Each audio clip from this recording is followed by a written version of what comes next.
რატომ ვერ თანხმდება თვითმმართველობის არჩევნებში მონაწილე ორი პარტია თბილისის მერობის საერთო კანდიდატზე? გახარია ხაზარაძის ალიანსის მხრიდან კახა კალაძის მოწინააღმდეგის ამ დრომდე არ დასახელებას მმართველი გუნდი ორ პარტიას შორის არსებული უთანხმოებით ხსნის. გავრცელებული ინფორმაციით ყოფილი პრემიერისა და მამუკა ხაზარაძის პარტიებს შორის დაპირისპირების მიზეზი სწორედ დედაქალაქის მერობის კანდიდატები არიან. თუმცა ბრალდებებს უარყოფენ ადრესატები და გავრცელებულ ცნობებს მმართველ გუნდს უკავშირებენ. ის რომ მხარეებს შორის ინტენსიური მოლაპარაკებები მიმდინარეობს, ამას ბერლინში მყოფ გიორგი გახარიასთან გამართული შეხვედრაც ადასტურებს. სანამ გაირკვევა მოახერხებს თუ არა ორი პარტია ერთიან კანდიდატზე შეთანხმებას, დანარჩენი ოპოზიცია ისევ სამოქმედო გეგმის ძიებაშია. სხვა არაერთ ინიციატივასთან ერთად განხილვის თემაა სტრატეგია აღმაშენებლის 8 პუნქტიანი გეგმაც.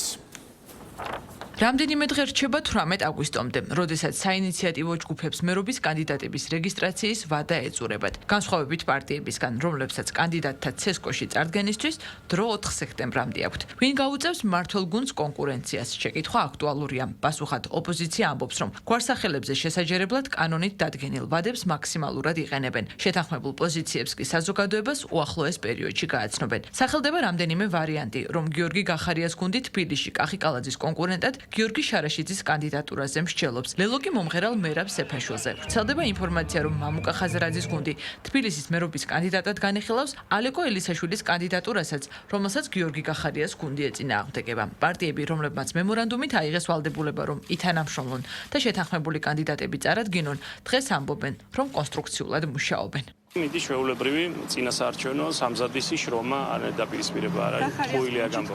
ჩვენ პოლიტიკურ ისტორიაში ძალიან კარგი რამ ხდება, რომ ორი ძლიერი, ორი გავლენიანი პოლიტიკური ჯგუფი, ერთის მხრივ კოალიცია ლელო ძლიერი საქართველოს და მეორეს მხრივ გახარიას პარტია ძალიან კოორდინირებულად უმოქმედებთ.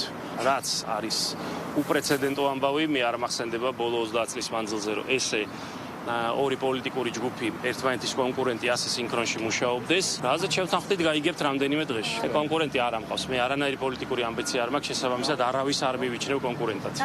მე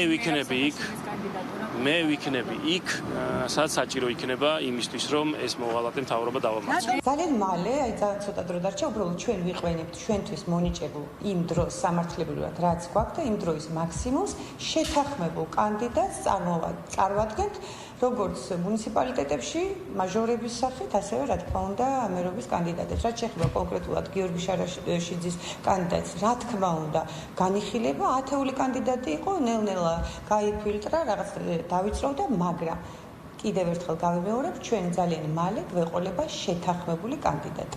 არავით არის გაუგებრობა ამ თანამშრომლობის ნაწილში ჩვენ მათთან და მათ ჩვენთან არ გააჩნიათ. ჯერ კიდევ მიმდინარეობს კონსტრუქციული საუბრები და არც ერთ ნაწილში, არც თბილისში და არც რეგიონებში შეთანხმებული კანდიდატები ცალსახად გამოკვეტილად არსად არ დადებულა. ორივე პარტიაში აცხადებენ, რომ შიდა თუ პარტიებს შორის დაპირისპირებაზე გავრცელებული ცნობების უკან ხელისუფლება დგას. ქართული ოცნების კვალს ხედავს ოპოზიციის მეორე ნაწილი იმაშიც, რომ ოპოზიციის ერთი ნაწილი საერთოდ არჩევნებში მონაწილეობს. 8 პარტია 4 ოქტომბრის თვითმმართველობის არჩევნებს ბოიკოტს უცხადებს. ამიტომ თავად პროცესსა თუ კონკრეტულ კანდიდატებზე კომენტარის გაკეთებაც მიზანშეწონილად არ მიაჩნიათ. ჩვენ არაერთხელ გაგვცხადებია, რომ აი კონკრეტულ კანდიდატურებს და ზოგადად ესეთ დეტალურ პროცესს ამ საკითხთან დაკავშირებით აზრი არ აქვს, ხედავთ აზრს.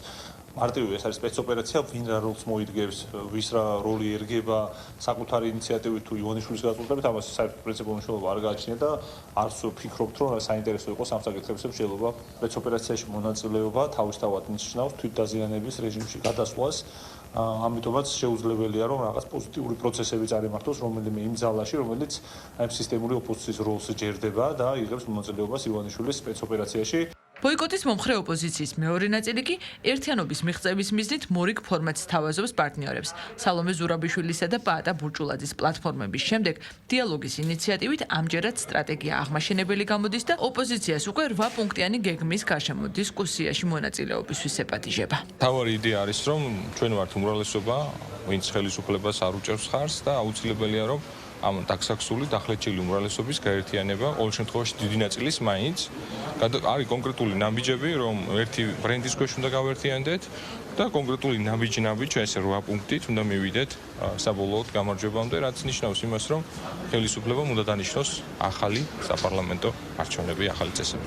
ის, ვინც კანდიდატების წარადგინა და საარჩევნო კამპანიაც აქტიურად დაიწყო, ქართული ოცნებაა. მმართველი გუნდის წევრთა შეფასებით, ვინც არ უნდა იყოს მათი კონკურენტი არა მხოლოდ დედაქალაქში, არამედ 63-ვე მუნიციპალიტეტში, დამარცხებისთვისაა განწერული. ეგრეთ წოდებულ რადიკალურ ოპოზიციას, იგივე ნაცმოძრაობას და მათ ფილიალებს არანაირი შანსი არც ჰქონდათ და არც ექნებათ არც ერთ არჩევნებში. ეს ძალიან კარგად იციან მათ შორის დედანაცმოძრაობაში და ამიტომაც არის რომ მონაწილეობას არ ღებულობენ. იმიტომ რომ აირჩიეს ვითომ ბოიკოტის გზა ამ დროს იციან რომ წააგებენ და ამიტომ თავიანთ ამომრჩევლებს ატყუებენ რომ ვითომ ბოიკოტში არიან. და შეეხება ლელოს და გახარიას ასევე აქაც რა თქმა უნდა უშანსოდ იყვნენ და გამოჩნდა კიდეც ერთი თვენახევარი დარჩენილი არჩევნებამდე და ჯერ კანდიდატებზეც კი ვერ შეთანხმდნენ. ეს ორი პარტია და მისი ლიდერები საკუთარ ამომრჩეველს უმტკიცებდნენ, რომ ამ ქვეყნის გადასარჩენად იყვნენ პოლიტიკაში და იბრძოდნენ, თუმცა ალბათ სწორედ მათი ამომრჩეველი ყველაზე კარგად ხედავს, რისთვის იბრძვიან ერთმანეთში, როდესაც ელემენტარულად კადრებთან მიმართებითაც ვერ აკეთებენ შეთანხმებას და ვერ ერთიანდებიან. ის უკვე გაცვეთილი კადრები, ვინც მათ შემადგენლობაში ჩნდებიან, ეს ერთი ოფცია არის, ხოლო მეორე შემთხვევაში დავინახავთ ვინმე ახალი, ვინ გაიუფასურებს თავს ლელოსთან და გახარიასთან საკუთარი სახელის დაკავშირებით. რა თქმა უნდა, ამ პარტიებს ნული აქვს შანსი, რომ რაიმე ხელშესახები წარმატება მიიღონ. 4 ოქტომბრის თვითმმართველობის არჩევნებში მონაწილეობისთვის ცესკოში რეგისტრაცია 17-მა პარტიამ გაიარა, თუმცა საბოლოოდ საარჩევნო კანონმდებლობის მოთხოვნები 14-მა დააკმაყოფილა.